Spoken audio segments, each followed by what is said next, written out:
Hello दोस्तों, नमस्कार। मैं उदय आप सभी के सामने प्रोमिनेंट क्लासेस में एक बार फिर से स्वागत करता हूं। दोस्तों, आज की टॉपिक में हम पढ़ने वाले हैं श्रीलंका में जातीय संघर्ष और लोकतंत्र, यानी कि किस तरीके से श्रीलंका में जातीय संघर्ष चला।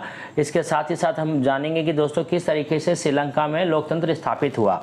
दोस्तों, श्रीलंका जो कि 1948 में आज़ाद हुआ। कब आज़ाद हुआ दोस्तों? 1948 में।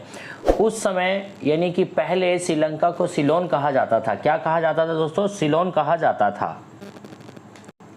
यह जो देश आज़ादी के बाद से ही सफल लोकतंत्र और सामाजिक आर्थिक क्षेत्रों में अपनी मजबूती पकड़ बनाए रखा, लेकिन उसके बावजूद यहाँ पर एक समस्या जो थी वो कई वर्षों से चली आ रही थी, जो कि एक जातीय संघर्ष की समस्या थी। दोस्तों, यहाँ पे क्या था, यानी श्रीलंका में दो समुदाय रहते हैं, जिसमें से एक जो समुदाय है वह है सिंहली, जबकि दूसरा समुदाय है वो तमिल है। जो सिंहली है यहाँ पे वो बहुसंख्यक है, यानी संख्या में वो काफ़ी ज़्यादा है, जबकि जो तमिल है वो अल्पसंख्यक है, सिंहलियों की संख्या से काफ़ी ज़्यादा कम है। यह जो सिंहली समुदाय है वो एक बड़ी तमिल आबादी के खिलाफ है, जो कि भारत को छोड़कर कहाँ आ गए? श्रीलंका में आ गए। यानी कि जो तमिल लोग हैं पहले कहाँ रहा करते थे? भारत में, जबकि भारत को छोड़कर ये लोग कहाँ आ गए? अब ये श्रीलंका में आ बस गए हैं।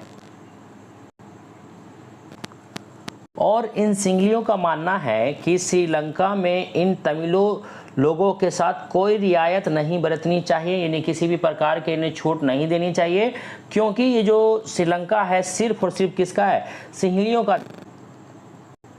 दोस्तों, इस तरीके से क्या हुआ, तमिल के प्रति जो हो रहे दुर्व्यवहार को देखते हुए और जो भेदभाव उनके साथ हो रहा था, 1983 में एक उग्र तमिल संगठन का गठन किया गया। क्या बनाया दोस्तों? एक संगठन बनाया जिसका नाम क्या रखा गया? लिबरेशन टाइगर ऑफ तमिल इल्म रखा गया। क्या रखा गया दोस्तों? लिबरेशन टाइगर ऑफ तमिल इल्म। इसे शॉर्ट में लिट्टे भी कहते हैं। क्या कहते हैं दोस्तों? लिट्टे कहते हैं। क्या कहते हैं इसे? लिट्टे।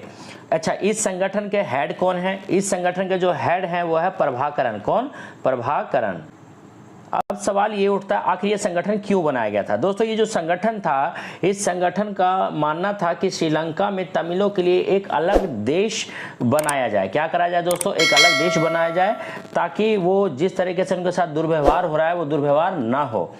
इसके साथ ही साथ दोस्तों, इस लिट्टे ने, यानी कि इस संगठन ने क्या किया, श्रीलंका में उत्तरी और पूर्वी हिस्से पर अपना नियंत्रण स्थापित कर लिया। ये समझते हैं कि श्रीलंका के जो जातीय संघर्ष में भारत की क्या भूमिका रही है। किसकी दोस्तों? भारत की क्या भूमिका रही है? क्योंकि दोस्तों ये जो समस्या है वो भारत से जुड़ी हुई है। किससे दोस्तों? भारत से। तो भारत में रहने वाले जो तमिल लोग थे उन्होंने क्या किया, सरकार पर दबाव डाला कि जो श्रीलंका में जो मतलब तमिल लोग रह रहे हैं उनकी वे क्या करें? रक्षा करें। दबाव में आकर जो भारतीय सरकार थी उसने क्या किया, 1987 में इस मामले पर प्रत्यक्ष रूप से कार्रवाई की और स्थिति को सामान्य करने के लिए क्या किया, भारतीय शांति सेना को कहां भेजा? श्रीलंका में भेजा गया। कहां भेजा गया दोस्तों? श्रीलंका में भेजा गया।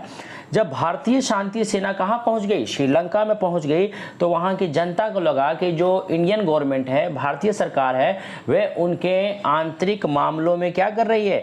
हस्तक्षेप कर रही है, जो कि ठीक बात नहीं है। दोस्तों फिर होता क्या है, भारत सरकार को 1989 में अपनी शांति सेना को बिना लक्ष्य हासिल किए वहां से बुलाना पड़ गया। तो दोस्तों, अब सवाल यह है कि आखिर वो गृह युद्ध समाप्त हुआ कैसे? मई 2009 में श्रीलंका की सेना ने लिट्टे संगठन के जो हेड थे प्रभाकरण, उसको मारे जाने के बाद वहां जो वर्षों से चले आ रहा जो युद्ध था उसको समाप्त कर दिया। क्या कर दिया दोस्तों? समाप्त कर दिया गया। इस तरीके से हम लोग कह सकते हैं श्रीलंका में जातीय संघर्ष के बावजूद भी वहां आर्थिक और अन्य क्षेत्रों में उन्नति तो हुई, इसके साथ ही साथ अपने देशों में लोकतांत्रिक व्यवस्था कायम करने में भी वो क्या रहा दोस्तों? सफल रहा। Thank you for watching this video.